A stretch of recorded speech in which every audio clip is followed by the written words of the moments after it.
Dear students, today we will see the concept of sidebands. म्हणजे आपल्याला amplitude modulation मध्ये ज्या साइडबँड्स मिळतात DSB SC नंतर SSB TC नंतर SSB SC and last VSB. ह्या ज्या साइडबँड्स आहेत DSB SC, SSB TC, SSB SC and VSB, त्यांचा स्टडी आपण आज करणार आहोत. लास्ट लेक्चरमध्ये एम्प्लिट्यूड मॉड्युलेटेड सिग्नलचं इक्वेशन आपण पाहिलेलं आहे. The equation of AM signal is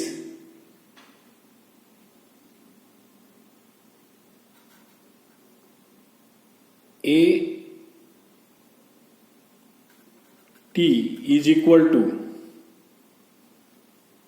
AC sin of omega CT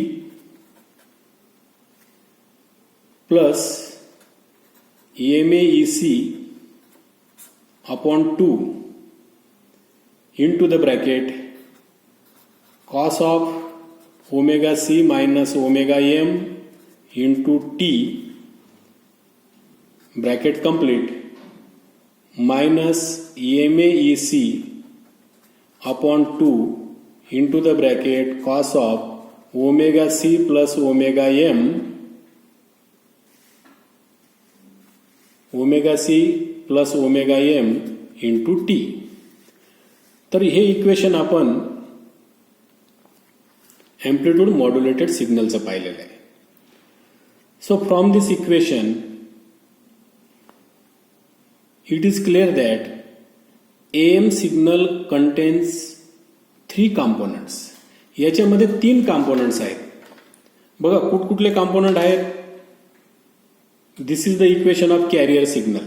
हे आपल्याला माहिती आहे AC sin omega CT हे कॅरियरचं इक्वेशन असतं. म्हणजे याच्यामध्ये कॅरियर पण आहे. सेकंड, मी याला सांगितलं होतं की lower side band omega c minus omega m frequency असेल त्याची. And last upper side band म्हणजे cos of omega C plus omega m ही अपर साइड बँड. तर याच्यात हे 3 कॉम्पोनंट असतात. कुठकुठले पुन्हा एकदा सांगतो, कॅरियर, LSB आणि USB. तर मग टोटल पॉवरचं ज्या वेळेस आपण रिलेशन काढलेलं होतं त्यावेळेस सुद्धा मी सांगितलं होतं की टोटल पॉवर जो AM सिग्नलचा असेल that is the sum of power of carrier plus power of lower side band and power of upper side band. तर ह्या इक्वेशनवरनं आपल्याला काय कळतं बघा. पहिलं जे कॅरियरचं इक्वेशन आहे, this is the equation of carrier. इथं कॅरियरची फ्रिक्वेन्सी आहे ओमेगा सी म्हणजे 2π FC.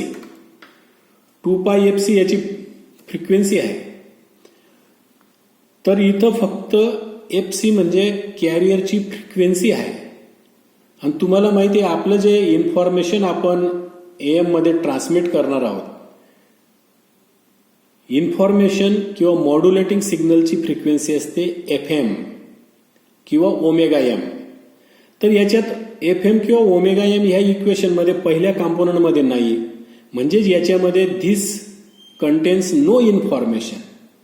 पण तरी काय आहे की याच्यामध्ये इन्फॉर्मेशन जरी नाही पण याला आपण जेव्हा ट्रान्समिट करतो AM सिग्नलला जेव्हा ट्रान्समिट करणार आपण, तर ट्रान्समिटेड पॉवर जो आहे तो हे कॅरियरला ट्रान्समिट करण्यासाठी सुद्धा खर्च होईल, डिसिपेट होईल. हे लक्षात घ्या. म्हणजे याच्यामध्ये though it contains no information but it consumes the power. Consume म्हणण्यापेक्षा याला ट्रान्समिट करण्यासाठी आपल्याला पॉवर लागेल. Then LSB and USB. आता ह्या LSB मध्ये काय आहे बघा. LSB omega c minus omega m अशी याची फ्रिक्वेन्सी आहे. तर ओमेगा एम म्हणजे काय 2π FM. तर याच्यामध्ये FM म्हणजे फ्रिक्वेन्सी ऑफ मॉड्युलेटिंग सिग्नल आहे. इन्फॉर्मेशनची फ्रिक्वेन्सी आहे. म्हणजे हा जो सेकंड कॉम्पोनंट आहे ना, याला ट्रान्समिट जर केला तर तो आपली इन्फॉर्मेशन कॅरी करेल. देन लास्ट कॉम्पोनंट ची जी फ्रिक्वेन्सी आहे यूएसबी आपण त्याला म्हणतो omega C plus omega M. तर ओमेगा एम इथं पण आला म्हणजे 2π FM, म्हणजेच इथं ही फ्रिक्वेन्सी झाली ती मॉड्युलेटिंग सिग्नल और इन्फॉर्मेशनची झाली. तर ह्या दोन्ही LSB आणि USB मध्ये इन्फॉर्मेशन असते आणि ह्या कॅरियरमध्ये इन्फॉर्मेशन नसते, हे लक्षात घ्या. पण जेव्हा AM सिग्नल ट्रान्समिट होतो त्यावेळेस ह्या दोघांमध्ये फक्त इन्फॉर्मेशन आहे, याच्यामध्ये ओमेगा एमने म्हणजे इन्फॉर्मेशन नाही. तर असा जर सिग्नल ट्रान्समिट होत असेल AM signal, then it is called as a DSB FC असं याला म्हणतात. DSB FC म्हणजे काय? Double side band full carrier. या दोन्ही साइड बँड LSB आणि USB पण आहेत आणि ही कॅरियर पण आहे, म्हणजे कॅरियर फुल.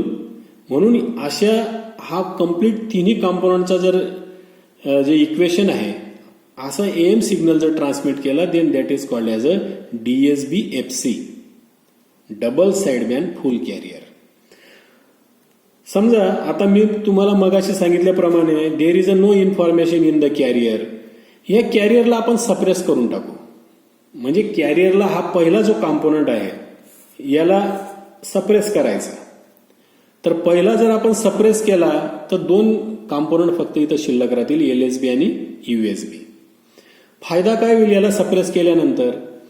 याला ट्रान्समिट करण्यासाठी जो पॉवर लागतो तो पॉवर यांना मिळेल, इथं दोघांना मिळेल. म्हणजे पॉवर सेव्ह होणार या ठिकाणी, लक्षात घ्या. पॉवर सेव्ह झाला तर आपल्याला ह्या LSB आणि USB ला जास्त पॉवर देता येईल. मग बघा, कॅरियरला जर आपण सप्रेस केली या ठिकाणी तर हे दोन्ही सिग्नल जे ट्रान्समिट होणार AMचे, तर याला काय म्हणणार आपण? तर याला म्हणणार आपण DSB SC, double side band suppressed carrier. म्हणजे फक्त हे दोनच राहतील, डबल साइड बँड राहतील. कॅरियर सप्रेस केलेली आहे आपण, ही कॅरियर सप्रेस केलेली आहे.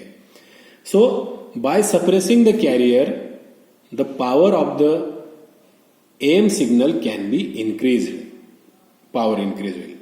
मग आता इकडे लक्षात द्या, आपण दोन साइड बँड इथे आहेत LSB आणि USB. पण दोघांमध्ये बघा, दोघांचा अँप्लिट्यूड सेम आहे, दोघांमध्ये फ्रिक्वेन्सी ओमेगा एम आहे. म्हणजे दोघांमध्ये इन्फॉर्मेशन सेम आहे. The information is same in both side bands. मग सेम इन्फॉर्मेशन आहे तर डबल इन्फॉर्मेशन कशासाठी आपण पाठवायची? दोन सिग्नल कशासाठी पाठवायचं? तर याच्यातून पण एका साइड बँडला आपण सप्रेस करून घ्यायचं. एका साइड बँडला सप्रेस करा, LSB ला सप्रेस करा किंवा USB ला. तर दोघांपैकी एक जर सप्रेस झाली तर फक्त सिंगल साइड बँड राहील, एकच साइड बँड राहील. मग अशा सिग्नलला दोघांपैकी एक जर सप्रेस केली then that type of signal is called as the SSB SC, single side band. दोघांपैकी एकच single side band suppressed carrier, हे लक्षात घ्या. काही वेळेस काय असतं हे लक्षात घ्या, एकच साइड बँड घेतात पण ही कॅरियर पूर्ण घेतात. म्हणजे या तीन कॉम्पोनंट पैकी एक साइड बँड आणि एक कॅरियर. म्हणजे LSB आणि कॅरियर असेल किंवा USB आणि कॅरियर असेल ट्रान्समिट केलेली, then that signal is called as the SSB TC. म्हणजे single side band transmitted carrier, single side band transmitted carrier याला म्हणतात. तर आपण हे असं DSB SC, DSB FC, SSB TC and SSB SC कशा प्रकारे असतात ते. काय होईल की एक साइड बँड आपण SSB SC जर सिग्नल ट्रान्समिट केला तर दोघांपैकी एकच, म्हणजे या तीन कॉम्पोनंट पैकी एकच कॉम्पोनंट राहील. म्हणून याचाही दोन साइड बँड ट्रान्समिट करण्यासाठी जो पॉवर लागायचा त्याच्यातून एक साईड बँड आपण जर सप्रेस केली तर पुन्हा पॉवर सेव्ह होणार आणि सिंगल साईड बँडला मॅक्सिमम पॉवर म्हणजे total power of am signal जो असेल तो एकाच साईड बँडला मिळेल. त्याचा पॉवर वाढल्यामुळे तो सिग्नल लॉंग डिस्टन्स पर्यंत आपल्याला ट्रान्समिट करता येईल.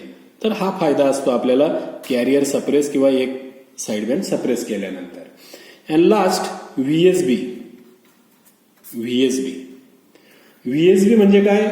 Vestigial side band. Vestigial side band. तर वेस्टिजियल साईड बँड काय प्रकार आहे? टेलिव्हिजन ट्रान्समिशनमध्ये याचा उपयोग होतो. टेलिव्हिजनमध्ये जो व्हिडिओ सिग्नल असतो तो एएम मॉड्युलेटेड असतो. एएम सिग्नल असतो व्हिडिओ सिग्नल आणि त्याला बँडविड्थ जास्त लागते. सिंगल साईड बँडची बँडविड्थ कमी असते. म्हणून काय करतात, त्याला जी बँडविड्थ लागते त्याच्यासाठी दोघांपैकी एक साईड बँड कंप्लीट पूर्ण घेणार आणि दुसऱ्या साईड बँडचा काही पार्ट घेणार. म्हणजे one complete side band and part of the other side band is called as a vestigial side band. Is called as a vestigial side band. लक्षात आलं तुम्हाला? तर अशा पद्धतीने आपल्याला साईड बँड्स शिकलो आपण. Now next topic is the block diagram of am transmitter. Block diagram of am transmitter. Am transmitter म्हणजे मी तुम्हाला लेक्चरच्या वेळेस सांगितलंय की जळगाव आकाशवाणी केंद्र जे आहे रेडिओवर जे आपण ऐकतो तिथं जे ट्रान्समीटर आहे that is the AM transmitter. तर एएम ट्रान्समीटरमध्ये काय असतं तुम्हाला माहिती आहे? To generate the AM signal we require two components, two signals. One is the carrier signal and other is the modulating signal. मग इथं आपल्याला मॉड्युलेटिंग सिग्नल लागेल. आपण जे बोलतो तो मॉड्युलेटिंग सिग्नल असतो आणि कॅरियर सिग्नल जो असतो तो हाय फ्रिक्वेन्सी असतो. That carries the modulating signal. मग आता इथं बघा ब्लॉक डायग्राममध्ये ओरिजिनल सिग्नल असेल. Suppose original signal. That original signal is given to the message signal generator. Message signal generator. What is this? हा ओरिजिनल सिग्नल आहे. Original signal. आता message signal generator काय असतो? मी जो बोलतोय ना तो आवाज म्हणजे ओरिजिनल सिग्नल. पण ह्या सिग्नलचं जर इलेक्ट्रिकल सिग्नलमध्ये रूपांतर करायचं असेल तर मायक्रोफोन वगैरे अशी काहीतरी मला गरज भासेल. Microphone that is called as a transducer, input transducer. Video signal असेल तर आपल्याला कॅमेराची आवश्यकता भासेल. म्हणजे इनपुटला जो सिग्नल आहे ओरिजिनल, साऊंड असेल, पिक्चर असेल, जे काही असेल ते त्याचं कन्व्हर्शन इलेक्ट्रिकल सिग्नलमध्ये करण्यासाठी मायक्रोफोन किंवा व्हिडिओ कॅमेरा असे ट्रान्सड्युसरची गरज भासते. That is the message signal generator. त्याला म्हणणार message signal generator. Electrical signal तिथं जनरेट होणार. Then the output of this, हा जो ट्रान्सड्युसर असेल, माईक असेल, व्हिडिओ कॅमेरा असेल, जो काही असेल त्याचा जो आउटपुटला आपल्याला इलेक्ट्रिकल सिग्नल मिळेल that signal is called as the base band signal. याला म्हणणार आपण base band signal. Base band signal. Base band signal. आता म्हणजे आपल्याला एक सिग्नल मी तुम्हाला सांगितलं for AM two signals are required. One is a modulating and other is the carrier. तर हा बेस बँड सिग्नल म्हणजेच मॉड्युलेटिंग सिग्नल. एक सिग्नल तयार झाला. आता आपण हा सिग्नल जो आहे तो देणार एएम मॉड्युलेटरला. That is given to the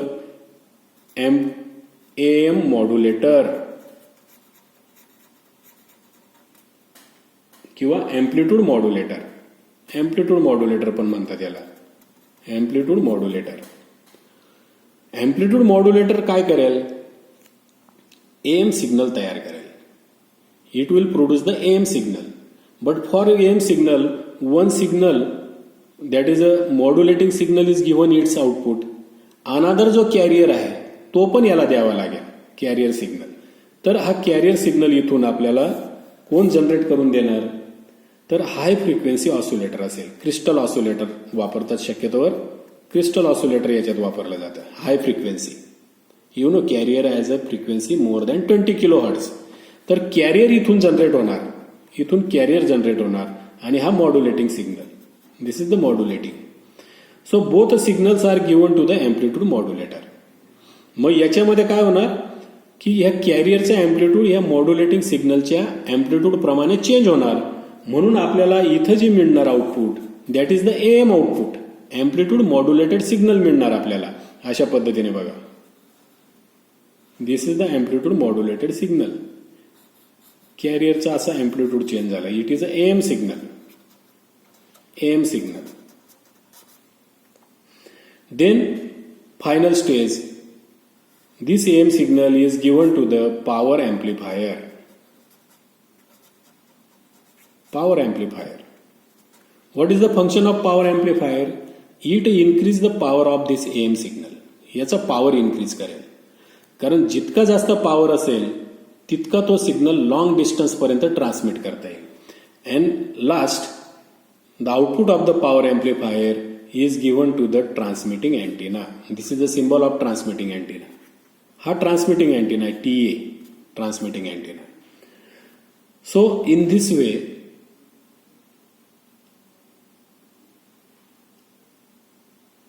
M transmitter works. AM ट्रान्समीटरमध्ये वर्किंग अशा पद्धतीची असते. लक्षात घ्या मित्रांनो.